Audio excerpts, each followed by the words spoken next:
Hi, everyone. Free Advice Friday here. It is September 13th, Friday the 13th. And I am so pleased because, as you know, sometimes we will occasionally have guests that join us. And this morning, I am beyond pleased to welcome Bob Eckstein. Bob is the New York Times bestselling author. I want to show you some of his books. He wrote and was published with this book that footnotes from the world's greatest bookstores. He's also got a series, you've got a box card set. There's so many things you've done with this, Bob. I love this. I met Bob a few weeks ago at Writer's Digest, where he was covering it for LitHub and for a number of things. And besides being the New Yorker editor and cartoonist who's very, very well known, he also has come out with a series of books. This is the first one.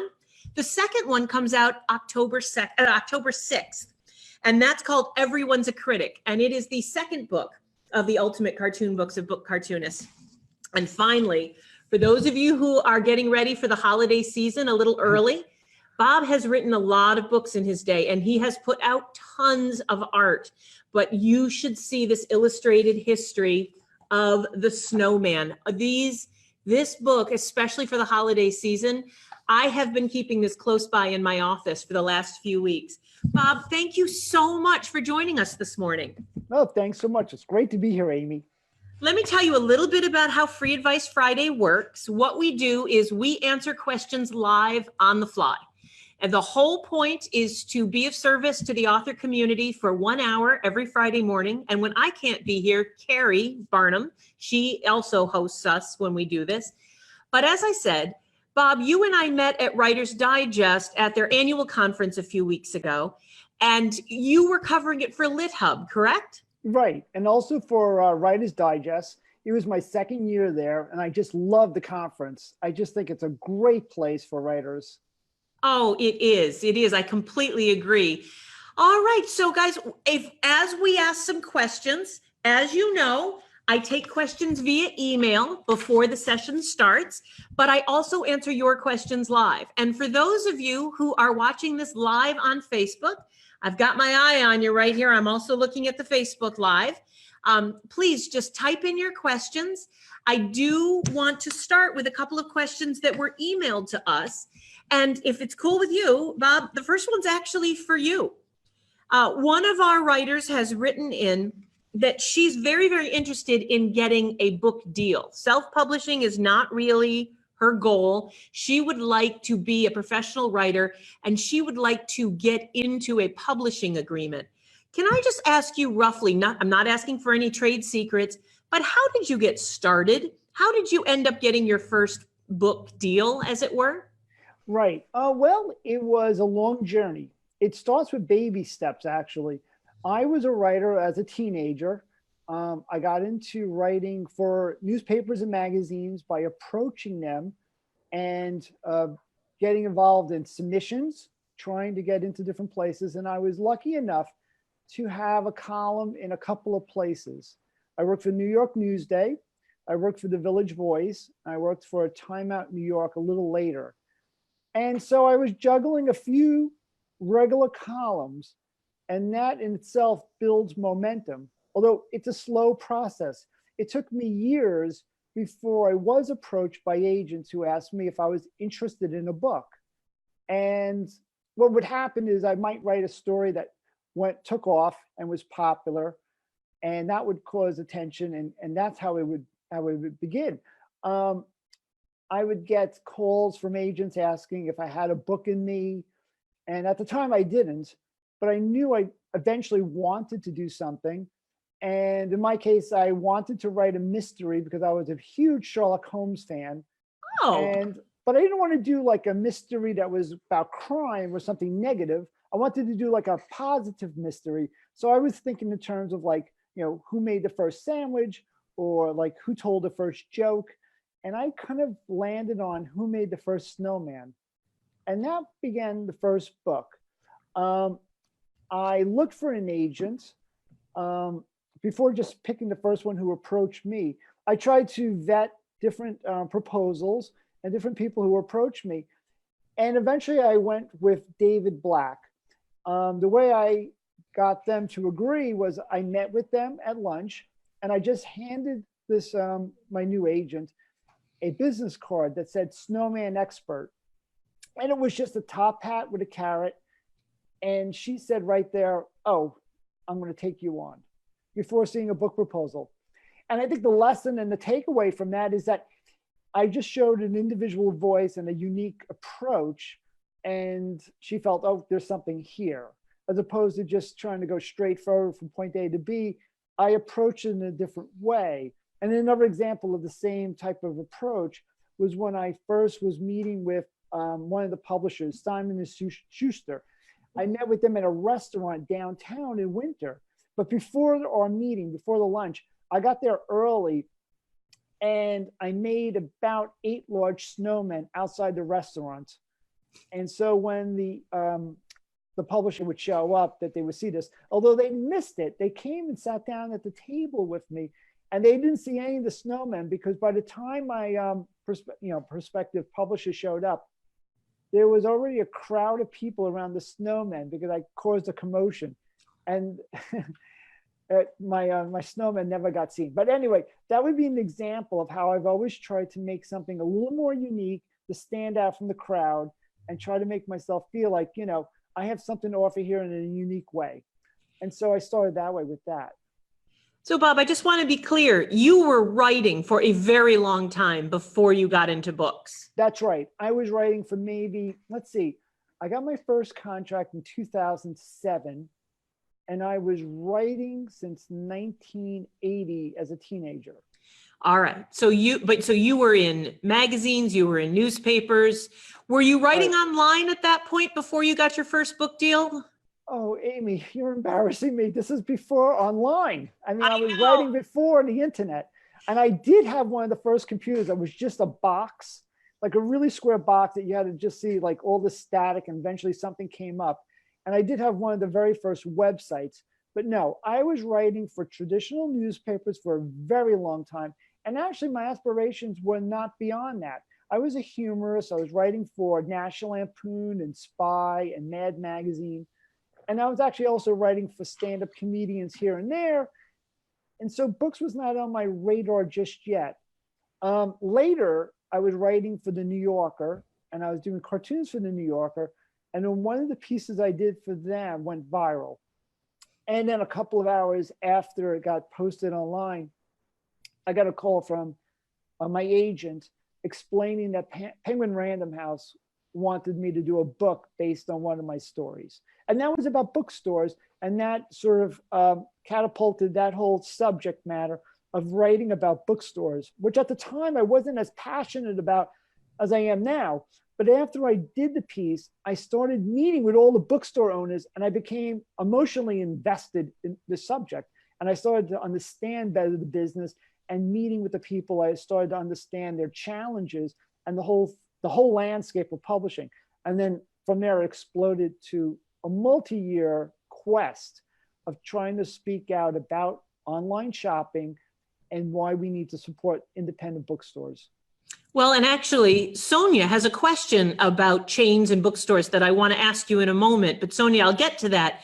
But Wendy has a question. She's wondering if, because your previous experience as a journalist opened a number of doors for you, do you have any advice or anything you would suggest to writers who are less experienced, who do not have the journalistic background? What do you tell writers who haven't been writing for Jerry Seinfeld and Mad Magazine?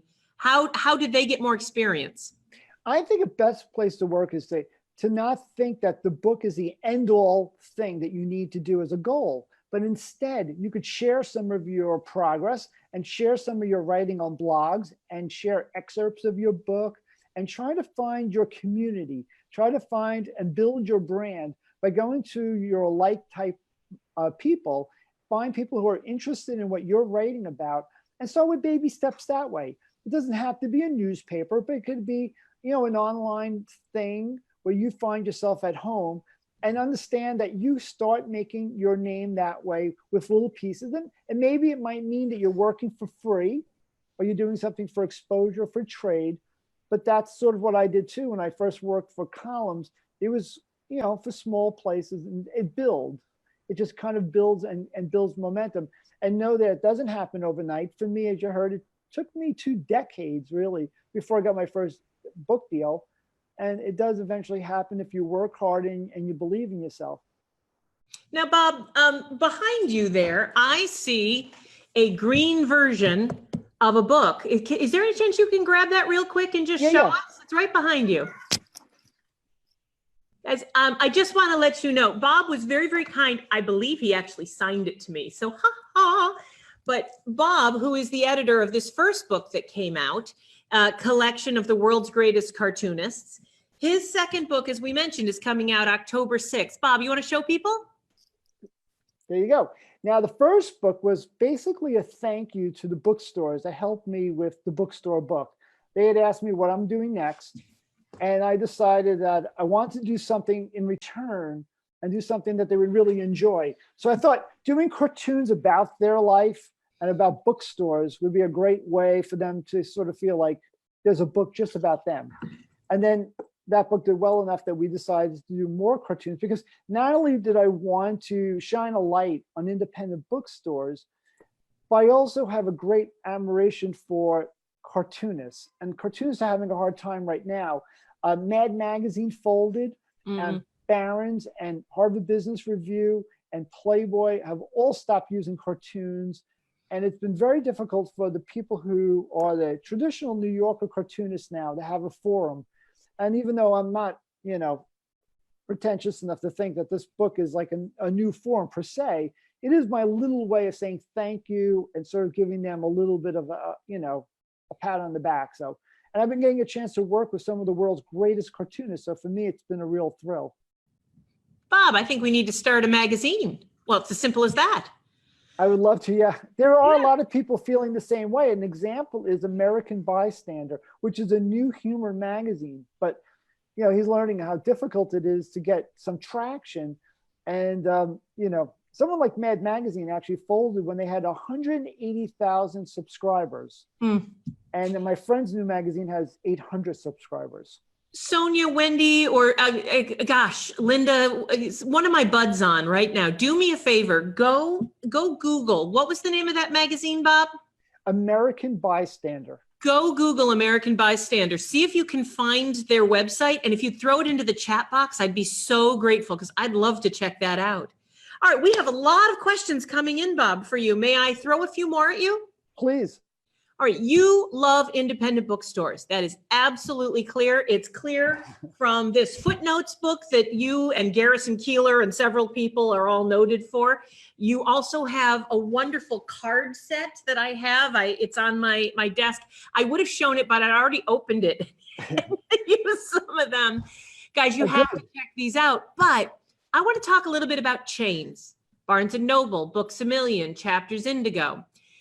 And I just want you to be honest. Sonia is asking, she is already being distributed through Ingram Spark. She's distributed to Amazon through Amazon's KDP print on demand system. She's got those both covered.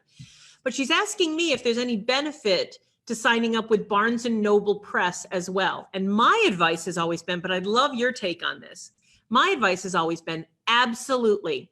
Make sure that you put your same ISBN and your same book up through Barnes & Noble Press, which used to be called Pubbit and it used to be called Nook Press. Because if you want Barnes & Noble to take you seriously and to give your book a shot, you should be using their print-on-demand system as they request. It's actually right in their paperwork on their website. If you want to be considered for the Nook and for store placement, and your print on demand, don't just go with KDP, for heaven's sakes. That's Amazon, their biggest competitor. Don't just go with Ingram Spark, which is not a competitor, but Barnes & Noble would love to work with you. I would love your take on the chain world and why you became such a fanatic about independence, and kind of what's going on in the chain world now and how's that working for you? Oh, I'd love to add to, first of all, Sonia, I want to say congratulations for getting your book out there and getting it done. I think it's great that you just finished a book. I think people, take it lightly. That in itself is an accomplishment. And so it's a great start. And I agree with Amy that getting affiliated with Barnes and Nobles is actually a very good idea. I think a lot of people think that Barnes and Nobles is an enemy of the independent bookstores, and it is not. I like to explain that Barnes and Nobles is so helpful to writers and to the whole publishing industry because they are purchasing books and making pre-orders. That money goes back to the publishers and allows publishers to take chances on new writers. That this is money that would not normally be there. Independent bookstores are not large enough to do that and support publishers in that way. So in the food chain of writing, Barnes and Nobles plays a very important role. They actually provide the publishers the opportunity to take chances. I mean, otherwise you would just have like only the best sellers showing up. Like there are some online stores that just have, they have brick and mortar stores now, and they're only including the top sellers. And Barnes and Nobles does not do that. So I'm really big fan of Barnes and Nobles. And I want to add also that they're very charitable to hospitals and places like that, providing books for their libraries. So there's a lot of giving in this business. In my personal experience, meeting the different people from all different avenues of this business, everyone is so nice, and they're really doing it out of the goodness of their heart a lot of times, that they really want to get books out there because they're not in it all the time for money. It's not an easy, busy business to make money at. And I was actually just speaking with Ingram Sparks yesterday with one of the people there, and I really had a lot of interest in that. I think that they said a lot of good things that I really want to support. And so all of this is good. I think dive in and see what works best for you. All right. That's great advice. And for those of you who are watching this on a replay, because again, this is Friday the 13th. Bob, I can't believe you agreed to do this on Friday the 13th, but it's Friday the 13th and it's a full moon, a full harvest moon. It's amazing that everything's working as beautifully as it is when you think of how crazy this could have been. But we are in the middle of September of 2019. But if you're watching this on Free Advice Friday at amysadvice.com or on our YouTube channel, or Bob, I'm going to give you a copy of this. You can put it wherever you'd like. And it's a little after September 2019. Please be aware that some of the things that we're talking about may no longer be true. For instance, Barnes & Noble was recently purchased and is now owned by a UK owner, a gentleman and a company that is known for turning around several UK chains. And one of the things that is changing almost immediately at Barnes & Noble at the moment is local managers are going to have a lot more power, a lot more ability to stock books that they know their customers will like. They're decentralizing a lot of the stocking decisions, not overnight. But Wendy H. Jones, who's on the line right here, she saw how this happened over in the UK when the now owners of Barnes & Noble took over W.H. Smith and Waterstones. And so, she was telling me how brilliant it works over there. So I'm so looking forward to see how it's going to work here. Now, speaking of Wendy, Bob, she's got a question for you. She says, with picture books becoming more and more increasingly popular and children's books getting an even deeper and higher lift, do you advise any author looking for an illustrator, perhaps they can approach these cartoonists, and how would they approach them? How would they get a hold of them? Or would they be interested as a cartoonist? Is this something you'd be interested in? Well, first I want to say hi to Wendy because I met her at the conference and we had a lot of good laughs. Wendy, the thing is about that is I don't think you want to lock into an illustrator going into shopping your book because editors and publishers want to make that decision themselves. They want to say that they know best of what would be working best for your book. You might be able to suggest somebody, you might show an example of what you were envisioning, but I think that that's a responsibility that you don't have to worry about.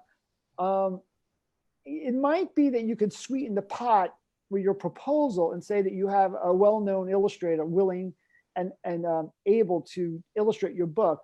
But again, I think for the most part, that sort of thing is left to the publishers. And if you are the publisher, for those of you who are watching who have decided to start your own publishing imprint or who has decided to start your own independent publishing imprint, and even if your book is the only book that you've published so far, remember guys, this is not self-publishing. I am not a fan of self-publishing. I am a fan of starting independent, powerful, well-run publishing enterprises. And if it happens to be that the first few books are yours, I have no problem with that. So be aware, I'm not a fan of self-publishing, but I'm a huge fan of starting your own publishing company. If you've decided to start your own publishing company, then you are the publisher and you need to take the author hat off. And so Bob's advice is still correct. That's the publisher's job. Yeah, until you earn your right to kind of have more control. Coming out of the gate, though, I think it's hard to assume that you have the right to say what cover is going to be. You work with them and you're going to learn too that they're very welcoming of your advice and your feedback. But it's a sort of a relationship that develops. And out of the gate, you don't say, this is what I'm demanding.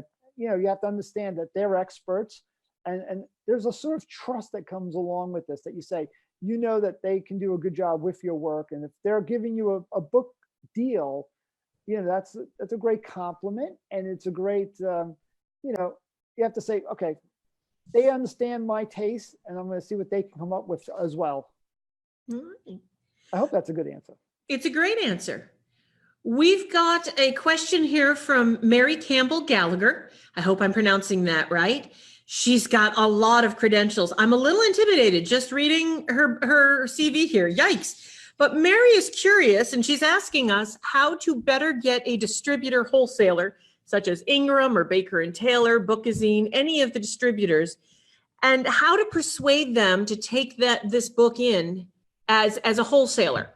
She's not talking about distribution. She's talking about, she's, you know, a nonprofit. She's running a publishing imprint, and her books, although high quality, they're not appropriate for print on demand. They were printed offset, and she wants to know how to get them into the wholesale marketplace. So, Mary, here's my advice for you. It is to not do that. I actually have another plan for you. If you have printed glossy, gorgeous 4-color books, if they're really something special, and you typing the question in, I'm going to assume from your CV these books are something special. But if your books are up to snuff, then trying to convince Ingram wholesaler, I'm not talking about Ingram Spark, I'm not talking about the distribution company. Please remember, guys, the difference between a wholesaler and a distributor. A wholesaler, at least here in the US, is a company that buys books from the publisher or their distributor and turns around and resells them to a retailer. A distributor is a company that the publisher hires to get their book into the entire marketplace, including wholesalers. So let's keep that straight. But if you're interested in getting into the wholesale market with your high quality offset printed book, and print on demand is not a good option for you. For those of you who are doing children's books, a number of you are doing hardcover 4-color books, cookbooks, that sort of thing. I would recommend that you consider a hybrid deal, which is kind of halfway between all of these, and using a company such as Pathway in Keene, New Hampshire, or Itasca out in the Midwest. There are companies who, in exchange for anywhere from 12 to 20%, depending on the company and the services, they're not full-scale distributors. They don't have a sales team, but they are wholesalers. They are fulfillment companies that will get your book into the wholesalers, into Amazon, into Barnes and Noble, into all of the regional and national chains, and will make your book available to the independents.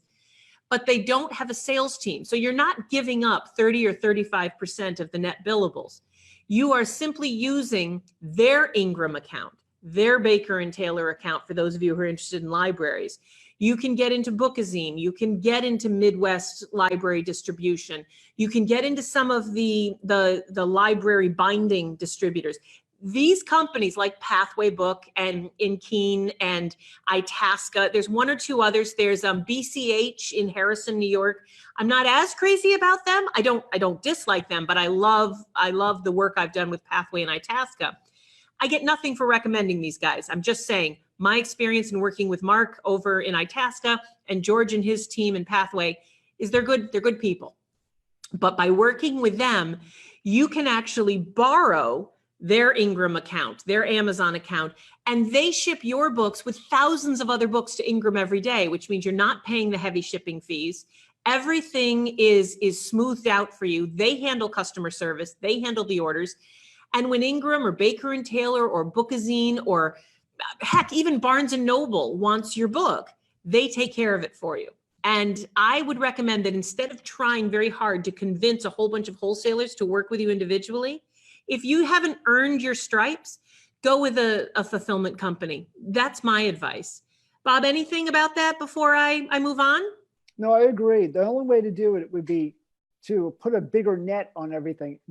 To do it individually, it's just not practical time-wise. And to think that your suggestions is the first place to start. That would be the attack plan, I think. Yeah. Oh, good. I love it when Bob agrees with me. Now, all right, we have a question that got emailed in. Remember I told you guys I'm watching all the screens here. I feel like an air traffic controller at the moment, or like those people who do this. But somebody has just asked, Bob, I'm just curious. You were talking about how you got started. You were talking about all the writing that you did, but can you tell us a little bit about what you do now? What is your typical day like today? Okay, well, it's very busy. It's a whole bunch of different hats I wear. An example would be like yesterday. Let's see.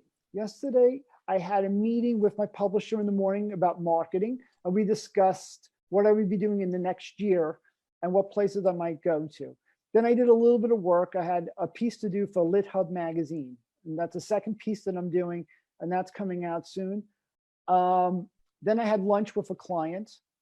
I was also on the phone in a meeting over the phone with TV people. We're trying to get the Snowman book made into a special for PBS.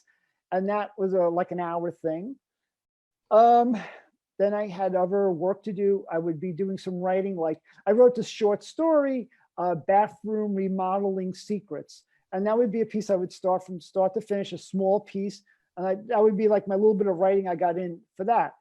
I watched the debates. While I was watching the debates, I did a book cover for a writing book coming out. Barbara, I'm trying to think of her name. Barbara, somebody who's an expert on books. And I did that cover from beginning to end.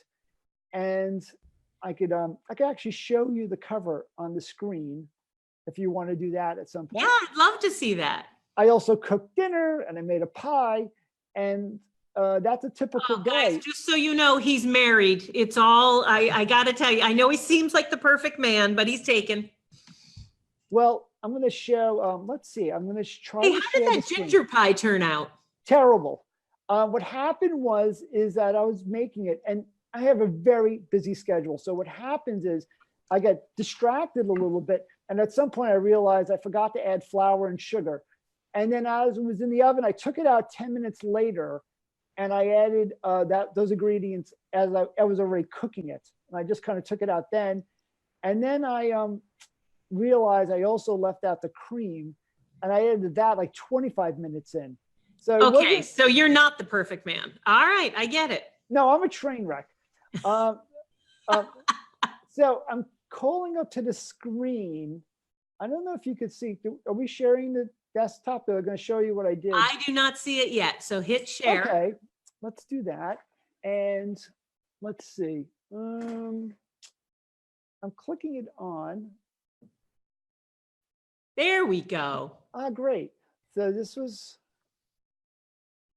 and I'm going to try to find the name of the writer, but she's an agent actually, and she's doing a new book. And I was lucky to be chosen to do her cover. But she wouldn't have like proposed to the publisher who she wanted to use as an illustrator. She might suggest something, but it's the same thing as like finishing your book and going to an editor and saying, oh, I don't want you to touch it. You know, editors want to have their input, and they also want to share their expertise. And it's actually for the best. I mean, that's why you're going with a publisher, is because you want to tap into all their experience. Bob, now, I don't mean to interrupt, but are you a Trello fan? I am. Are you? I have to use it because otherwise I'd be totally confused. And I want to show this now because this is an example of how I try to stay organized. And what I'll do is like yesterday, one of the things I also did was I wrote 20 handwritten notes to people who got advance copies. I also went to the post office down at the Central Post Office on 34th Street to learn that the machines were down. And I waited an hour to send out advance copies to anybody who I knew who was like a big name person. And then I would follow up with a handwritten note asking if they got the book. Okay, guys, And I want you to hear what this man said. This is a New York Times best-selling author. The man he's invited to speak all over the world. He is a New Yorker cartoonist. This man is still putting together all these years later. I'm sorry, Bob, I'm making you sound old, but all these years later, you're handwriting notes and you're sending them out to advanced review copies. Right. So don't tell me you just want to write, guys. Don't tell me that you just want to be an author. Because if this man is schlepping down to the post office, so can we. Yeah, I'm still groveling. And thank you for those kind words, but I do not consider myself that level. I mean, I'm always humbled, and I always feel like there's always something to learn. I'm always listening to podcasts, going to conferences. There's always something to learn, but you're right. It is very hard. I mean, Ernest Hemingway did not have to go to display windows and put up snowman displays at different stores like I have with a glue gun. It's very embarrassing, but that's a lot in life. And it's actually part of our job description is to communicate and not just, finish when the book is the end at the end of the book. But that's like the second half is now taking the book out and trying to get it to people. At the same time, I want to add one other thing, and that is I tell my students, stay in your own lane. Because if you do compare yourself all the time to how everyone else is doing, you're going to drive yourself crazy. You do work at your own pace. You do the best you can. But at the same time, don't compare yourself to how everyone else is doing. Because it's a game you will never win. There's always someone who is doing better. As I've gotten a little bit more established, I've been meeting more people, people like Colin Whitehead and Tracy Chavari. They're friends of mine, and those people, I mean, talking to them at lunch, you'll want to just like jump off a building because you find that you'll never catch up with that. And it's not about that. It's about doing the best that you can do and just doing the best you can for your book to get it seen. And then just go back to the Trello board. I just want to show. So I did that job. So I take that task, and I bring it over to the to-do list where it says finish task. And I say, no, I got it done. It makes me feel a little bit better that I got another thing done. And I do have a really long to-do list. Like every day I try to do like 10 or so things. I have these stickies on the thing. And I try to see where I have, let's see, I have, I'm bringing it over. If you give me a moment. Sorry. You don't have to be sorry, because actually we've got a question from Stephen while Stephen is very impressed at the moment. He said with how much we're able to just off the top of our head rattle off resources. For instance, I noticed on your Trello board, sorry guys, you like espresso book tours. So do I. Right. I like them. But these resources, Stephen, that we're talking about, he wants to know if there's any tricks that we use. Are we reading from notes? Any memory system? I can't speak for you, Bob, but after just being in the industry so long, I just know the people I like and I mention them. For instance, I had no idea what Itasca Bookstore or Itasca Book Fulfillment, what their website was, but somebody found it for me. Right. I am afraid that that which is fresh in my mind is that which is of service to me. And so I'm afraid there's no trick to it. It's Bob and I did not discuss these questions ahead of time. I absolutely had no idea about Pathway Books, that it was going to come up before. And Linda, I'm going to let Bob get back to answer, and then I'll answer your question next. Yeah, let me just mention that the program that we saw on the screen is called Trello.com, and it's spelled Trello.com. And now, to answer the question about where do we get the resources from? Well, I'm always learning, and I'm always going to, let's say, Writer's Digest, which I'm a contributing editor, and I also provide articles and cartoons. But even though I'm in the magazine, there's always something else to learn every time I turn the page, and I get exposed to new places. And I've met Amy, and Amy's been a tremendous resource in herself. I sat and listened to all her podcast episodes, and I went backwards and I tried to pick up on things. I mean, a lot of it I knew, but there's always something else that you can uncover. And that's part of our job description too, is to grow with this changing landscape. The publishing landscape is constantly evolving. It's an organic living thing, and you kind of have to go with the water current to find out what is best for you. Guys, there is a resource on newshelves.com. If you go to newshelves.com/people we like, newshelves.com/people we like, it is a whole list of places that I visit every week just to keep up on what's going on in the industry. There's, Book Insights, there's Jane Friedman's site, there is the Writer's Digest. There's so much that's out there. Ingram Spark. Now, Bob, you mentioned you were just being interviewed by Ingram Spark. Was that their podcast? No, I was actually just taking a meeting with them because I really wanted to work with them, or at least have people I know who are the right fit for them. And I wanted to send those people their way because I really believe in what they're doing. I really was impressed by the person. They had a booth at the Writers Conference. And I was really impressed by the conversation I had and stuff, and got excited because there's a lot of people that Ingram Spark is perfect for, especially people who are impatient and want their book and expect their book to come out in 1 month. Well, if you're doing a topical book and you don't want to go through the rigmarole of a traditional publisher, and it could take really like 2 years, Ingram Spark has a lot of benefits. And that's why I think that they're, a place that I'm promoting, as well as other places too. And by the way, Ingram Spark, we should clarify, is hybrid publishing. It's not self-publishing, but at the same time, it's more controlling for you than traditional publishing. And there's pros and cons to that, depending on the person's circumstance. But Ingram Sparks does not pay advances, but you get a higher royalty and you get more back with your sales. And there's other benefits where you have more control over your cover, and you have a choice of who will be your editor and so forth and so on. I don't want to say much more because Ingram Sparks could explain that. And I'm afraid of saying the wrong thing if I misspoke about any aspect of their working thing. But as a business model, it's an excellent choice for a lot of people. It's all the circumstances. Well, actually, Bob I'm actually on the advisory board for Ingram Spark. And I can tell you that everything Bob said is about to be extremely true. Because Ingram Spark and Robin Cutler, who you may have heard of, she was announcing just in the last week or two that Ingram Spark is going to be launching into publisher services in a way that is going to put KDP to shame. I'm very excited. They're going to be offering editorial and design and all of the services that you guys need. That's coming very soon to Ingram Spark. So make sure you get over there and take a look at them and get set up with them. Because for those of you who want cover help and who want editorial help, Ingram Spark is going to start providing that. All right, Bob, Linda Lenz has a very specific question that I believe you can probably answer. Linda is curious if you put artwork, cartoons or regular artwork up on social media, Pinterest, Facebook, anywhere, do you watermark it? How do you protect your work online? It's a great question from Linda. And Linda, you just taught me something, because it was a reminder that I should be doing that more. I used to do it, and it's something you should do, but the reason why I don't do it every time is because sometimes it doesn't even make a difference. I can watermark stuff and still get stolen. And that's just sort of one of the things that happens on the internet. I did a cartoon that some people might be aware of. They might have heard of this cartoon where there's a guy going to see the guru on the top of a mountain. And he's got as a head a scrambled up Rubik's Cube.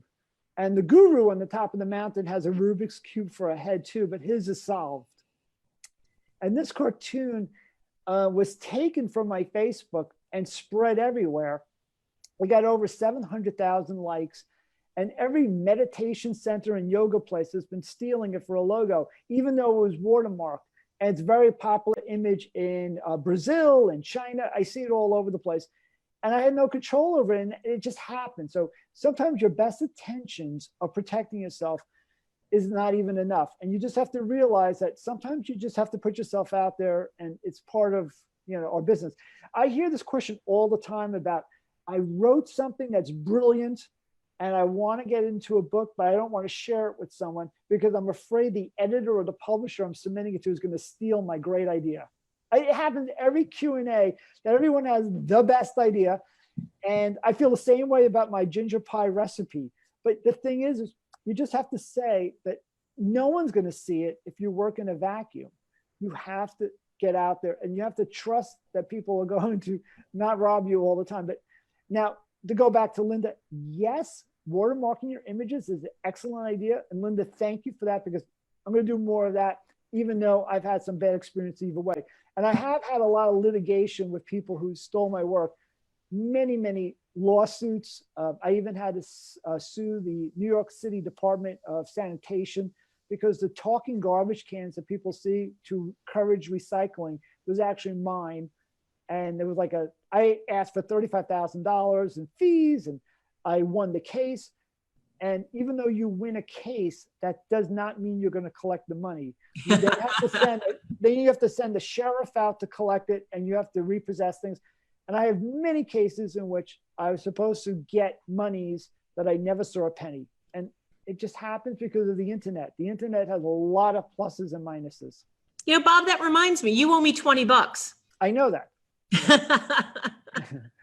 And all right, guys, we have 15 minutes left on Free Advice Friday. I see that Pat Gitt is here, Pamela, Lindsay, Karen. If you guys, Ellie, how are you? It's good to see you. Midwest Ellie Mott, who memoirist that I've met a couple times and I adore. Do you guys have any questions for us? Bob is here. He is a contributor to Writer's Digest. He is a agented, published author. This is an opportunity that on Free Advice Friday we do not get often. So please, do you have any questions at all for Bob about his? Actually, I have one, Bob. While people are thinking, you were talking about a typical day for you. Right. And then you started listing off, you were cooking, you were taking meetings, you were writing. How much do you write a day? What do you get done in a day? I know I asked you what your day looked like, but how much do you actually write every day? I think I write something every day. I used to write in the morning tweets. I was a ghostwriter for Mad Magazine, and I used to write their tweets. And I gave myself the time it took to finish a shower to finish my jokes. So by the time I came out of the shower, I finished writing jokes. Then I would sit down and try to write jokes for myself for cartoons and spend a couple of hours with that. I don't have a setup in which I do a certain word count unless I have a deadline. When I have a deadline, I would try to do something like 2,500 words a day, set aside a day, a part of the day, maybe 3 hours or so, and do something toward my book. I'm working on 3 different books at the moment. And I'm always doing gosh, 3 books? They're different types of books, though. Like some are less text heavy than others. Some, they're more of a picture book, and others are straight up novels. So it's a combination, and juggling those 3 different books is actually good for me in the sense that I don't get bored. Sometimes it takes me a while to get back into the characters and understand why I left off on the story, but it is great for my creative juices to have something to fall back on. When I feel I'm in a rut, I go back to something else. But so there's a constant, whatever. A lot of the writing is writing to my agent or my marketing person or something like that, because giving updates about what's going on and projects or what happened. Like, for instance, I was supposed to be at Comic-Con and they dropped me. So I had to explain to everyone that they dropped me from the panel, and I have to send an email. And then I explained that I just got invited to the Miami Book Fair. And I'm also going now to the Milford Readers and Writers Festival next week. And I'll be live drawing and meeting people there. So I have to coordinate with bookstores to make sure there's copies of my book at these different places. And then there's just the everyday thing of contacting like the New York Times editor and LitHub and all the different places I'm doing a job. They come back with edits. And then I have to do a little bit of this and cleaning up and providing things. Like, for instance, today I'm in today's McSweeney's. So if you go to McSweeney's.com, or I think it's McSweeney's.net, yes, you'll see my piece at the top. And that was one of the pieces I did. I did that piece, in between other jobs. But I don't let things drag on. There's 2 things I'm good at. I was gonna say one thing. There's 2 things I'm good at. One is surrounding myself with people who are really smart and talented. And that's key. Whether it's finding the right publisher or being around people who inspire me or who can help me.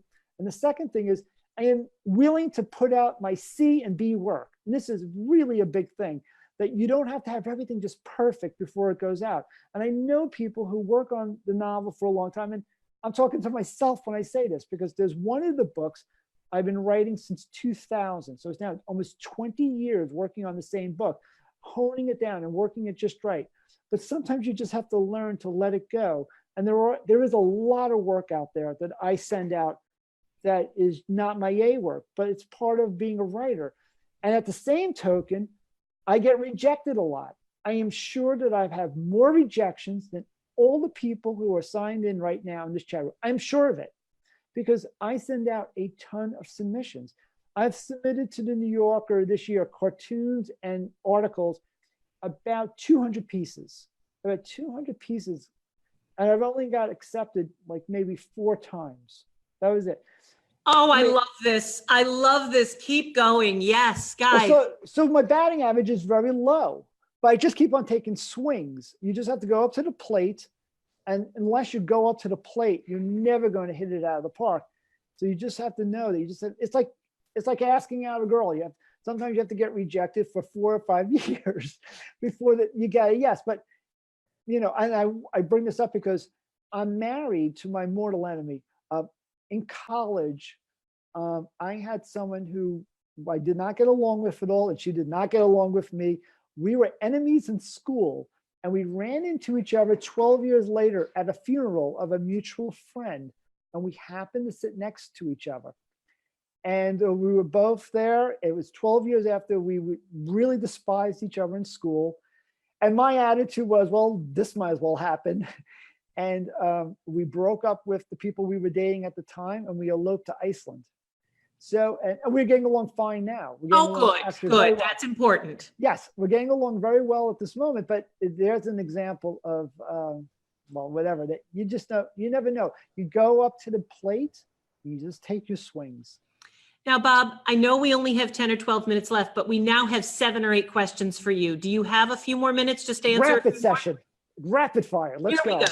Mike from Facebook, he is an illustrator. He's thinking of getting back into it. And I'm going to combine Mike K's question with a couple of other questions that are here, because they're all pretty much the same thing. Pamela has something similar. You just said it's important to get up to the plate, start submitting stuff. You mentioned that you're in McSweeney's.net today. You're talking about submitting over and over again. Do you have any advice for writers who are relatively new and don't have the contacts you do, but they want to start submitting? Mike, again, is an illustrator. Any places where he should start as an illustrator? Any places where a particularly clever writer like Pamela might want to submit if they're relatively new? Okay, well, you could go first to the Writer's Market book. There's a guideline, a heavy book that comes out each year that lists all different magazines that need illustrators and writers. Amy left. I said something wrong. I'm so sorry. It is. Oh, here we go. No, it's for something to show. Okay, great. Well, thank you. Okay, look how thick this book is, guys. Yeah. Okay, so that's a place to start. Another place to start is writing groups. You belong to your writing group. Everyone should help each other. It's like a Rotary Club. Everyone should be sharing tips and giving contacts if they can. There's not a specific answer I can give because everyone's so individual. You have to find your community. There's a niche that you work for that's right for you, and you've got to immerse yourself within that community and find out how they need your contact, how you can make yourself individual and have an individual voice. As far as illustration goes, it's the same thing. There's also an equivalent to the graphic artist market.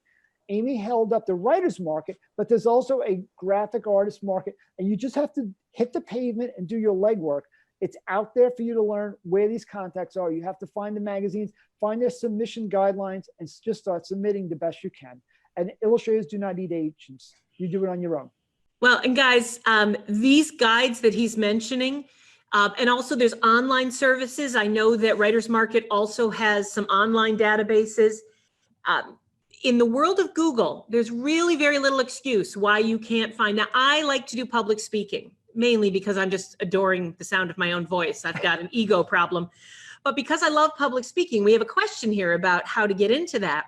I got on Google on a regular basis, and I start typing in things like speaking agents and stuff. Now, I'm not big enough for a speaking agent to be at all interested in me, although I would love that. But I ended up stumbling across agent.com. And what they have, this amazing website, which I stumbled across and I signed up for free.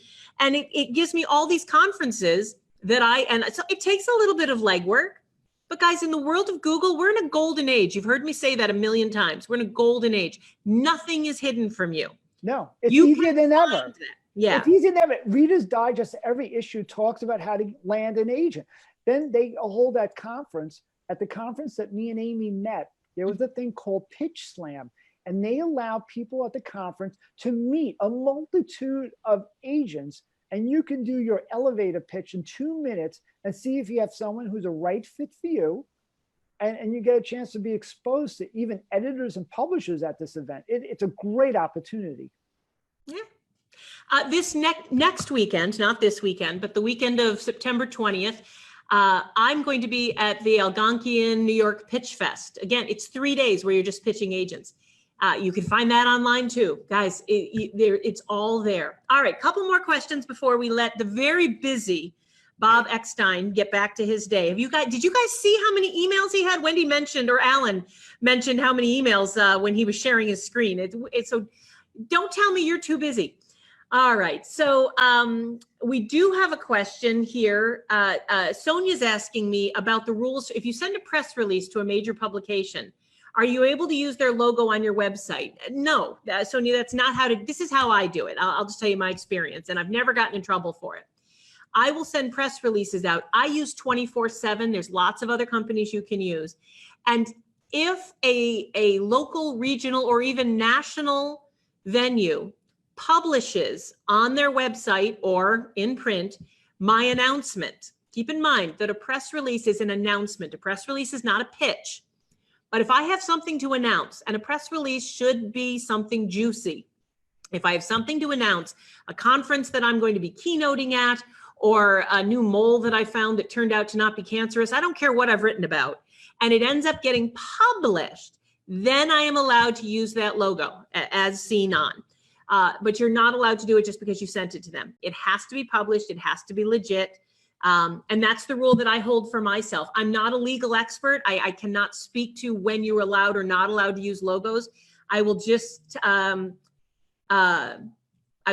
you my experience. Wendy is asking, or maybe Alan, would you recommend the Writer and Artist Yearbook, or is that out of date? Bob, are you familiar with the Writer and Artist Yearbook? No, I think that's something that's old now, though. I don't think that people use that. But maybe I'm wrong, but in my circle, no. Okay, well, and New York circle, I'll take it. I'll absolutely take it. Ellie Mott is suggesting that for submissions, she's on an email list called authorspublish.com. It's a list of places sent to her that's free places to submit, and she's gotten a lot of stuff out through their resources. I will tell you that for your nonfiction authors, Stephanie Chandler, the Nonfiction Authors Association. It costs about $200 a year to belong, but every week she sends out a list of media resources, new places where you can submit your stuff. And it's so worth it. I love Stephanie Chandler and the work she's doing at the Nonfiction Writers Association. All right, let's see if there's any questions that I missed. Jean is asking about the real difference between self-publishing and hybrid publishing. Jean, we could literally spend an hour on that. Everybody has a different definition. I will give you mine. My definition, and the one that a lot of people use, is that traditional publishing is you are paid usually in advance, but at least a royalty. Royalty meaning that you have sold the publishing rights to your book, not the copyright, but the publishing rights to your book and your writing, or the art, but I'm talking to you writers right now, to somebody else who publishes the book and pays you a royalty. That means you're traditionally published. If you are going to self-publish, that usually means that you're the one who published the book. However, there's a lot of vanity presses out there, companies that are a little questionable, companies that will charge you $3,000, $5,000, $10,000, $20,000, and they will publish the book under their imprint. However, the quality is quite, the vanity presses I'm talking about, they call themselves self-publishing companies, but they're not. You're not self-publishing. You're paying someone to publish for you. And usually your book then has a name on it that most bookstores and libraries do not want to be associated with. But then there's hybrid publishing. A hybrid publisher is usually the good ones are companies that have the skill and the staff that has been trained by the traditional publishing world. But in many cases, the author splits the difference. The author doesn't get a big advance or a huge royalty, or they'll help defray the costs of the marketing or the design, but in exchange, they get a much higher royalty. A hybrid publisher is, in my definition, quite often a wonderful solution for some authors. But for most of you, from what I know out there, most of you, what you want is a traditional publishing deal. And if you want a traditional publishing deal, you have to be willing to accept rejection. You have to be willing to accept very hard work. You have to be submitting all the time. You have to be working and hustling all the time. And you have to be willing to wait. If none of those things are true for you, self-publishing, truly publishing yourself might be a good answer, but you have to be willing to spend thousands of dollars to do it right. You have to be willing to listen to experts and to editors and to designers who know more than you. You have to be willing to put your ego aside and put your writing hat aside and truly look at this like a business. There's no easy answers, folks. I wish there was. I wish there was an easy way to become a brilliant best-selling author for very little money in 7 weeks. I've yet to see it happen. About any other thing you want to add? We're at the top of the hour. It has been an amazing time. I cannot thank you enough for joining us. I want to remind everyone, before I let Bob get a word in edgewise, that October 6th, Everyone's a Critic is releasing. It is his latest book. Okay, Bob, say something so they can see you. Hello. Well, this is the new book. It's just a cartoon collection, and it's by some of my favorite cartoonists, and some of them are friends, and some of the people who I admire and was inspired to become a cartoonist myself, and I thank them. And we thank you. Guys, I will see you back here next Friday, Free Advice Friday. Please go to amysadvice.com and click the big red button to sign up to join us live here every Friday at 10 a.m. Bob Eckstein, I cannot thank you enough for joining me. Is there anything you want to say before we sign off? No, I just want to thank everyone for participating. It was really great to do this. And if you ever want me back, we made it through 13th, the Friday the 13th. I didn't spontaneously combust. Not at all. A very talented man. Go right now to any place of your choice, wherever books are sold, and pre-order a copy of Everyone's a Critic. Bob Eckstein, we will see you soon, and we'll see the rest of you on Free Advice Friday. Thank you.